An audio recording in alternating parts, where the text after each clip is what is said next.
ढीगभर स्वप्न घेऊन रोज उठतो तो म्हणजे पुरुष। सकाळची सुरुवात आपली कॉफी पासून झाली। कॉफी पिऊन गेलो जिमला, स्वतःचं सर्टिफिकेशन बघून आणि सुरू केला वर्कआउट मध्ये मी घेतले शोल्डर आणि ट्रायसेप्स। शोल्डर हा मसल माझा सगळ्यात आवडता आहे आणि ट्रायसेप देखील माझा तितकाच आवडता मसल आहे। जितके आवडीने डंबल्स काढलेले, प्लेट्स काढलेले ते आवरून चालू केला कार्डिओ। 10 मिनिट कार्डिओ करून स्वतःला आरशात बघून वाटलं की आता थांबावं नाही लागणार। चांगल्या वर्कआउट नंतर चेहऱ्यावर असाच ग्लो येतो।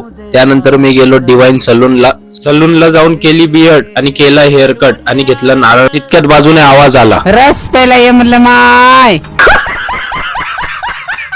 घरी जाऊन प्रोटीन खाऊन डायरेक्ट झोपून घेतलं।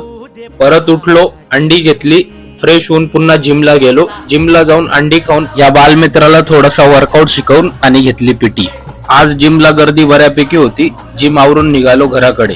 घरी जाऊन जेवण केलं, तितक्यात गुंजाळ साहेबांचा फोन आला। मग काय, अभयला घेतलं आणि गेलो गुंजाळ साहेबांच्या रेस्ट हाऊसवर। साहेबांकडचं काम आवरत 1:30 वाजले। 1:30 वाजता निघालो घरी। अभयने रेस्ट हाऊसचा गेट बंद केला आणि पुन्हा एकदा घराकडचा प्रवास सुरू केला। तर भावांनो, भेटूयात पुढच्या व्हिडिओत। तोपर्यंत जय महाराष्ट्र।